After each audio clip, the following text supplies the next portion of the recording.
Hello everyone and welcome to UGC NET mentor guys. आज के इस वीडियो लेक्चर में हम डिस्कस करेंगे 20 most important fact on NEP 2020। Guys ये एक ऐसा टॉपिक है जहां से मोस्ट ऑफ द टाइम आपके एग्जाम में क्वेश्चन बनते हैं और जो हम आज की इस वीडियो लेक्चर में फैक्ट कवर करने वाले हैं this is completely exam targeted.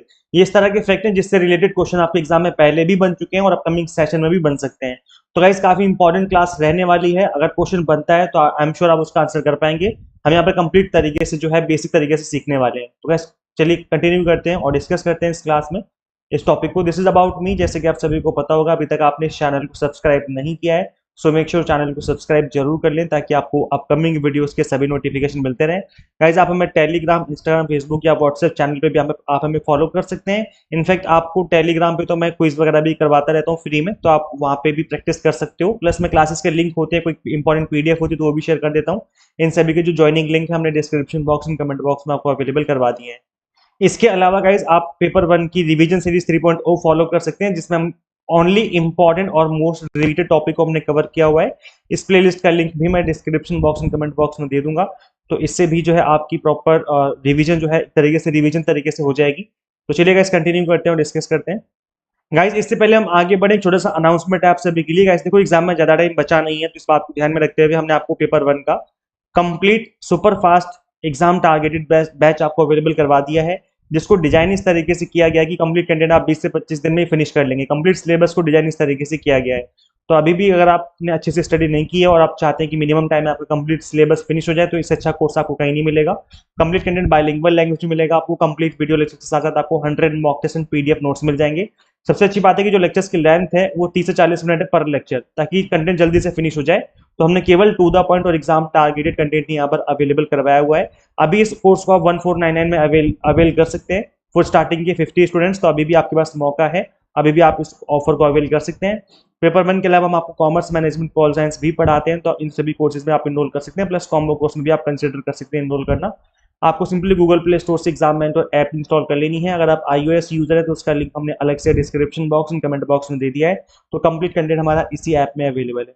तो चलिए गाइस कंटिन्यू करते हैं। जो पहला फैक्ट है वो है कि इस पॉलिसी ने किसको रिप्लेस किया। तो जो एनईपी 2020 है इसको अप्रूव किया था यूनियन कैबिनेट ने 29 जुलाई 2020 को, जिसने रिप्लेस किया 34 साल पुरानी पॉलिसी को जो कि बनी थी 1986 में। तो इससे पहले जो पॉलिसी थी वो 1986 की चल रही थी, जिसको रिप्लेस किया है इस पॉलिसी ने, नई पॉलिसी ने। कई बार इसके ऊपर क्वेश्चन बन जाता है तो इसके पहले कौन सी पॉलिसी चल रही थी, तो 1986 वाली पॉलिसी चल रही थी। अच्छा, हिंदी मीडियम वाले स्टूडेंट्स जो है वो परेशान ना हो, हिंदी में भी कंटेंट डाला हुआ है हमने यहाँ पर, तो परेशान ना होइए आप लोग। ये 2020 में पेश किया गया। आप सभी को पता है कि 29 जुलाई 2020 को केंद्रीय मंत्रिमंडल द्वारा अनुमोदित किया गया था इसको। 1986 की जो 34 साल पुरानी हो चुकी थी उसको फॉलो किया जा रहा था, उसको रिप्लेस किया है इस नई पॉलिसी ने। तो यहाँ पर जो हिंदी मीडियम वाले स्टूडेंट्स हैं आप इस वीडियो को पॉज करके भी पढ़ सकते हैं। अदरवाइज मैं एक्सप्लेन तो हिंदी में कर रहा हूँ तो किसी को कोई दिक्कत तो आनी नहीं चाहिए फिलहाल। बट यहाँ पर जो कंप्लीट कंटेंट है वो मैंने बाइलिंगुअल डाला हुआ है, तो किसी को कोई दिक्कत नहीं आनी चाहिए। समग्र विकास की बात इसके अंदर कही गई है ताकि इसके अंदर लचीलापन रहे। विषय को चुनने में आपको विकल्प दिए जाए। बहुविषयक शिक्षा पर जोर दिया गया है। मतलब हिंदी में हम लोग इंग्लिश में इसको क्या बोलते हैं, मल्टी डिसिप्लिनरी बोलते हैं। मैं आपको समझा देता हूँ, एक बार दिखा देता हूँ। ये देखिए यहाँ पर लिखा हुआ है दैट होलिस्टिक डेवलपमेंट की बात की, emphasise holistic multidisciplinary education with flexibility in subject choices. तो आप क्या है, मल्टी डिसिप्लिनरी सब्जेक्ट यहाँ पर बात की गई। जैसे अगर आप बीए कर रहे हो तो आपको आर्ट्स जो है आर्ट्स के सब्जेक्ट ही दिए जाते थे अभी तक। बीएससी कर रहे हो तो केवल साइंस के सब्जेक्ट आपको पढ़ने पड़ते थे। बट अब ऐसा नहीं है, अगर आप बीएससी कर रहे हो तो आप इकोनॉमिक्स भी पढ़ सकते हो। अगर आप बीए कर रहे हो तो ऐसे में आप अकाउंट्स या बिजनेस स्टडी पढ़ सकते हो, फिजिक्स पढ़ सकते हो, केमिस्ट्री पढ़ सकते हो एज ए सब्जेक्ट। तो यहाँ पर अब आपको कंप्लीट तरीके से आजादी दी गई है सब्जेक्ट को चुनने में। तो ये काफी इंपॉर्टेंट फैक्ट रहा है इसका। इसके अलावा जो स्ट्रक्चर है ये तो काफी इंपॉर्टेंट है आपके एग्जाम के लिए, बिकॉज इसके ऊपर पहले भी क्वेश्चन बन चुका है। आपके यूजीसी नेट एग्जाम में पहले भी क्वेश्चन पूछा जा चुका है। तो जो ये वाला स्ट्रक्चर इसको आपको अच्छे से याद कर लेना है। और इस स्ट्रक्चर को मैं एक बार आपको पिक्चर से समझा देता हूँ ताकि आपको अच्छे से दिमाग में बैठ जाए, आपको अच्छे से समझ में आ जाए पिक्चर। ये है न्यू एकेडमिक सिस्टम, जैसे कि आप देख पा रहे होंगे। सबसे पहला जो स्ट्रक्चर आता है वो आता है फाउंडेशनल स्ट्रक्चर, फिर आता है प्रिपरेटरी स्टेज, फिर आती है मिडिल स्टेज, फिर आएगी सेकेंडरी स्टेज। इस तरीके से यहाँ पर आप देख सकते हो कि टोटल 4 स्ट्रक्चर है, नंबर 1, नंबर 2, नंबर 3 और नंबर 4। ठीक है, तो कैसे देखो जो पहला स्टेज है वो फाउंडेशनल स्टेज कहलाएगी, जो कि 5 साल की होगी। 5 फिर +3 +3 +4 इस तरीके से चलेगी। तो पहले 5 साल में क्या होगा, स्टार्टिंग के जो 3 साल होंगे वो होंगे आपके आंगनवाड़ी वाले, प्री स्कूल जिसको हम लोग कहते हैं, बाल वाटिका, ये होगी आपकी एज 3 से 6 साल तक। आप यहाँ पर इस एज में इसको करेंगे, मतलब जब आपकी एज 3 साल की हो जाएगी आपके बच्चे की, तो आप उसको आंगनवाड़ी में डालिए, प्ले स्कूल भेजना स्टार्ट कर दीजिए, ताकि तीसरी साल में चौथी, पांचवी, छठी, मतलब इस एज ग्रुप में आप यहाँ पर 3 साल तक अपने बच्चे को पढ़ा सकते हैं, उसकी प्रिपरेशन करवा सकते हैं। उसके बाद जो नेक्स्ट 2 ईयर होंगे वो होगी क्लास नंबर 1 और क्लास नंबर 2, जो कि एज 6 से 8 के बीच में आपको करवानी है। फिर आएगी प्रिपरेटरी स्टेज, जिसमें नेक्स्ट 3 साल का स्ट्रक्चर बनेगा, जैसे कि हमने देखा था स्टार्टिंग में, मैंने आपको समझा दिया था कि जो आपका स्ट्रक्चर है वो क्या है, 5 + 3 + 3 + 4, ये स्ट्रक्चर है। तो 5 साल यहाँ पर गुजर गया आपके, 3 + 2, अब आ गया नेक्स्ट वाला स्ट्रक्चर 3 वाला, है ना, ये वाला स्ट्रक्चर। इस स्टेज को बोलते हैं हम लोग प्रिपरेटरी स्ट्रक्चर, प्रिपरेटरी स्टेज। और यहाँ पे क्या होता है, क्लास 3 से लेकर के क्लास 5 तक आपको यहाँ पे पढ़ना है, जो एज है वो 8 से 11 के बीच होनी चाहिए। मिडिल स्टेज में क्या होगा, 3 साल, जो नेक्स्ट वाला 3 ईयर है ये यहाँ पे आ जाएगा। क्लास जो 6 से लेकर के 8 तक आप यहाँ पे होंगे, और एज जो है 11 से 14 के बीच में यहाँ पे बच्चे की होनी चाहिए। जो नेक्स्ट सेकेंडरी स्टेज, वो आपकी लास्ट स्टेज होगी, इसमें 4 साल का टाइम पीरियड दिया गया है, क्लास नंबर 9 से लेकर के 12 यानी क्लास नंबर 9th हो गई, 10th, 11th, 12th, टोटल 4 साल हो गए। यहाँ पे जब आपका बच्चा 18 साल का होगा तो उसकी जो 12th क्लास है वो कंप्लीट हो जाएगी, मतलब स्कूल से पास आउट हो चुका होगा। तो इस तरीके से स्ट्रक्चर है, ये अपना नया स्ट्रक्चर है जिसको हमें फॉलो करना है अभी, और ये पुराना स्ट्रक्चर जिससे हम लोग पास आउट हुए हैं। तो जैसे कि आप सभी को पता है, जो पुराना स्ट्रक्चर था वो 10+2 वाला था, जो हम लोग कर रहे थे कि 10th क्लास के बाद हम लोग को सीनियर सेकेंडरी करना पड़ता था 12th क्लास, लेकिन अब जो है वो सिस्टम रिप्लेस कर देगा इस वाले सिस्टम, नए सिस्टम जो है उसको रिप्लेस कर देगा। तो ये जो पूरी कहानी है मैंने इसमें समझा दी आपको पिक्चर के थ्रू। नेक्स्ट फैक्ट है आपका early childhood education, focus on early childhood care and education. अब इस फैक्ट को याद रखिए कि यहाँ पर अर्ली चाइल्डहुड की, मतलब उसके केयर की बात की गई है, ये इसकी फुल फॉर्म याद कर लो, ECCE बोलते हैं हम लोग। ये क्या है, early childhood care and education, जो कि होगी 3 से 6 साल की आंगनवाड़ी एंड प्री स्कूल, जैसे कि मैंने आपको बताया अभी पिक्चर के थ्रू। तो इसको क्या बोला जाएगा, इसको बोला जाएगा early childhood care and education, ECCE। इसके एज ग्रुप आपको याद रखनी है, एज क्या होगी, 3 से 6 के बीच में जो है आपको ये काम करवाना है आंगनवाड़ी प्री स्कूल के अंदर ले जाकर के बच्चे को। तो ये आपको फैक्ट याद रखना है। नेक्स्ट फैक्ट है आपका, 5th फैक्ट है आपका मदर टंग एज मीडियम। तो एज ए मदर टंग आपको एज मीडियम लेके चलना है। यहाँ पर बोला गया है that recommends teaching in the mother tongue और regional language until at least grade 5 and preferably till grade 8। तो यहाँ पर आपको रीजनल लैंग्वेज में ही बच्चे को पढ़ाना है, मतलब जो उसकी इंस्ट्रक्शंस होनी चाहिए और उसको पढ़ाने का मेथड होनी चाहिए, और चीजें जो है उसकी मदर टंग में होनी चाहिए क्लास 5 तक, और अगर प्रेफरेबली 8 तक कर सको तो बहुत अच्छी बात है। तो ये यहाँ पर बात की गई, मदर टंग को यहाँ पर थोड़ा सा इंपॉर्टेंस दी गई है। इसके अलावा यहाँ पर बोला गया no rigid subject boundaries, allow students to choose subject across streams, example arts science together, है ना। तो जैसे कि मैंने बताया था कि मल्टी डिसिप्लिनरी अप्रोच अपनाई गई है, तो यहाँ पर इसी फैक्ट की बात की जा रही है कि किसी भी डिग्री को अगर आप कर रहे हो, आर्ट्स डिग्री है या कॉमर्स डिग्री, साइंस डिग्री, आप यहाँ पर अलग अलग सब्जेक्ट इसके अंदर चूज कर सकते हो, डिफरेंट स्ट्रीम से भी यहाँ पे सब्जेक्ट हो सकते हैं। इसके अलावा मल्टी लैंग्वेजिज्म की बात की गई है, promotes the 3 language formula and mother tongue local language as the medium of instruction at least up to grade 5। जैसे कि मैंने बताया भी थोड़ी देर ऊपर ही, थोड़ी देर इससे पहले वाला जो फैक्ट हमने पढ़ा था कि यहाँ पर जो मल्टी लैंग्वेजिज्म की बात की गई है, मतलब आपको as a medium of instruction जो है वो आपको जो आपकी मदर टंग है लोकल लैंग्वेज उसी में रखना है, और ये जो है आपकी क्लास 5th तक होना चाहिए।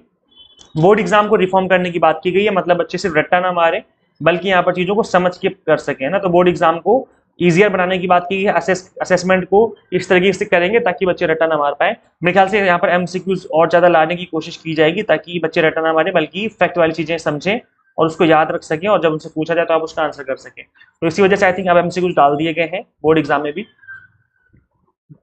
9th फैक्ट जो है आपका वोकेशनल एजुकेशन को लेके है, introduces vocational training from grade 6 से लेकर के इंक्लूडिंग इंटर्नशिप। अच्छा, यहाँ पर जो हिंदी मीडियम वाले कैंडिडेट से मेरे को दिखा दो एक बार 8th 9th फैक्ट जो हमने अभी डिस्कस करे हैं, हिंदी मीडियम वाले स्टूडेंट्स। हाँ, यहाँ पे आप देख सकते हो कि बोर्ड परीक्षा में सुधार करने की बात की गई है, आसान बनाया जाएगा परीक्षाओं को और रटने की बजाय मूल योग्यता का आकलन किया जाएगा। व्यावसायिक शिक्षा इंटर्नशिप सहित grade 6 से व्यावसायिक प्रशिक्षण शुरू किया जाएगा, मतलब बच्चों को जो है वोकेशनल, उनके अंदर स्किल्स भी डेवलप करनी है, सिर्फ पढ़ाना नहीं है बल्कि उनके अंदर स्किल्स भी होनी चाहिए, तो उनको भी डेवलप करने की बात की गई है इसके अंदर एजुकेशन पॉलिसी के अंदर। इसके अलावा उच्च शिक्षा में 2035 तक उच्च शिक्षा में सकल नामांकन अनुपात को 50% तक बढ़ाने का लक्ष्य रखा गया है। तो ये है आपके उच्च शिक्षा का। अब मुझे स्कूल एजुकेशन को बताओ कि स्कूल एजुकेशन में कितना लक्ष्य रखा गया है और किस ईयर तक उसको अचीव करने की बात की गई है। अगर आपको पता है तो आप कमेंट करके बताइए। मैं आपको एक बार इंग्लिश में भी दिखा देता हूँ कि क्या फैक्ट है और इसमें क्या बात बोली जा रही है। यहाँ पे बोला जा रहा है कि 2035 तक 50% तक ग्रॉस एनरोलमेंट रेशियो बढ़ा दिया जाएगा हायर एजुकेशन के अंदर, और स्कूल एजुकेशन में कितना बढ़ाया जाएगा, कितने परसेंट से और किस ईयर तक उसको अचीव करना है, आप लोग मुझे कमेंट करके बता सकते हैं अगर आपको पता है तो। इसके अलावा मल्टी डिसिप्लिनरी कॉलेजेस बनाए जाएंगे, all higher education institutions are to be become multidisciplinary by 2040। तो इस लक्ष्य को आपको याद रखना है कि देखो अभी ये ग्राउंड रियलिटी नहीं है कि अगर आप बीए कर रहे हो तो आपको वहां पे अकाउंट्स या साइंस पढ़ने को मिल जाएगी, लेकिन यहाँ पर इस चीज को रियलिटी बना दिया जाएगा 2040 तक। तो ऐसा लक्ष्य रखा गया है कि तब तक हम इन चीजों को अचीव कर चुके होंगे। इसके अलावा एनटीए के रोल को और एक्सपेंड किया गया है एनईपी 2020 के अंदर। NTA expanded role that is it will conduct a common entrance exam for college admission, है ना। तो यहाँ पर जैसे आपको पता है कि सीयूईटी जो है अभी एक कॉमन एंट्रेंस एग्जाम है जो कि कॉलेज में एडमिशन के लिए इसको लिया जाता है, जो कि एनटीए कंडक्ट करवाता है। तो इसी चीज की यहाँ पर बात की गई है। तो ये भी एक इंपॉर्टेंट फैक्ट है। National education technology forum NETF, अब ये इसकी फुल फॉर्म है। अब इस फुल फॉर्म को आपको याद रखना है बिकॉज ये एग्जाम के लिए काफी इंपॉर्टेंट है।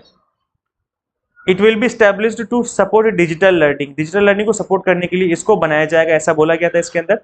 Multiple entry exit in college, students can enter and exit college programmes at different stages with certification. तो यहाँ पे बोला जा रहा है कि अगर आप 3 साल का ग्रेजुएशन नहीं कर पाते हो, 4 साल का जो ग्रेजुएशन वो अगर आप नहीं कर पाओगे तो ऐसे में आप 3 साल में ही कॉलेज छोड़ सकते हो, ऐसे में आपको डिग्री मिल जाएगी 3 साल की। अगर आप 2 साल में छोड़ोगे तो आपको सर्टिफिकेट मिल जाएगा कि आपने 2 साल की पढ़ाई करी है, और 4 साल की अगर ग्रेजुएशन करोगे तो वहां पर आपको डिग्री मिलेगी ग्रेजुएशन की विद ऑनर्स, मतलब आपने ऑनर्स के साथ आपने पढ़ाई करी है। तो ये जो फैक्ट है ये भी आपके एग्जाम के लिए काफी इंपॉर्टेंट है कि यहाँ पर जो स्टूडेंट्स की मल्टीपल एंट्री एग्जिट है वहां पे क्या किस तरीके से काम किया जाएगा। एकेडमिक बैंक ऑफ क्रेडिट की बात की गई थी इसके अंदर, will digitally store academic credits earned by students. जो भी आप क्रेडिट अर्न करते हो उसको एकेडमिकली स्टोर किया जाएगा किस अकाउंट में, एकेडमिक बैंक ऑफ क्रेडिट में, एबीसी अकाउंट में। तो ये फैक्ट भी आपको याद रखना है, एबीसी की फुल फॉर्म याद रखनी है। टीचर ट्रेनिंग ओवरहॉल की बात की गई है, teacher education to be conducted in multidisciplinary institutions. BEd जो है वो 4 साल का कर दिया जाएगा ताकि 12th क्लास के बाद अगर कोई टीचर बनना चाहे तो उसको 4 साल का कोर्स करना पड़ेगा, तब जाके वो टीचर बनेगा। और अगर आप पोस्ट ग्रेजुएशन के बाद बीएड करना चाहोगे तो 1 ईयर का बीएड करना पड़ेगा आपको, और 1 ईयर बीएड जो है 1 साल 2026 से स्टार्ट होने वाला है। ये उनके लिए होगा जो या तो पोस्ट ग्रेजुएशन कर रहे हैं उनका 1 साल का बीएड हो जाएगा, या 4 साल का अगर आपने अंडर ग्रेजुएट प्रोग्राम किया है तो भी आप 1 साल का बीएड कर पाएंगे। लेकिन अगर आपको 12th क्लास के बाद टीचर बनना है, स्कूल में पढ़ाना है, तो ऐसे में आपको 4 साल का बीएड इंटीग्रेटेड कोर्स करना पड़ेगा जो कि बीएड के नाम से जाना जाएगा। इसके अलावा अब जो नेक्स्ट फैक्ट है वो काफी इंपॉर्टेंट है आपके एग्जाम के पर्पज से, बिकॉज यहाँ से पहले भी क्वेश्चन पूछा जा चुका है। सो यहाँ पर higher education commission of India की बात की गई है, एचईसीआई को बनाने की बात की गई, यूजीसी को रिप्लेस कर देगी है। Replace existing regulators with 4 independent verticals for regulation. Regulation हो गया, फंडिंग हो गया, एक्रेडिटेशन हो गया, एकेडमिक स्टैंडर्ड्स हो गया। तो ये 4 वर्टिकल्स हैं जिनको कि एचईसीआई जो है संभालेगा। National higher education regulatory council NHERC, इसके अलावा नेशनल एक्रेडिटेशन काउंसिल एनएसी हो गया, नेशनल एजुकेशन ग्रांट्स काउंसिल हो गया एचईजीसी, और जनरल एजुकेशनल काउंसिल जीईसी। तो ये 4 ऐसे यहाँ पर इंस्टीट्यूशंस हैं जो कि इन चीजों पे काम करेंगे, जैसे कि आप देख सकते होंगे रेगुलेशन, फंडिंग, एक्रेडिटेशन और एकेडमिक स्टैंडर्ड्स, है ना। तो ये अलग अलग तरीके से यहाँ पर 4 वर्टिकल्स हैं जो कि आपको याद रखने हैं। इसके अलावा in addition the national education technology forum, जो जिसकी मैंने बात अभी ऊपर करी एनईटीएफ, इसको बनाया जाएगा जो कि ध्यान, और ये ऑटोनोमस बॉडी होगी जो कि ध्यान देगा टेक्नोलॉजी को एजुकेशन में कैसे इंप्लीमेंट किया जाए, है ना। तो थोड़ा डिजिटल एजुकेशन को प्रमोट करने के लिए इस चीज को बनाया जाएगा।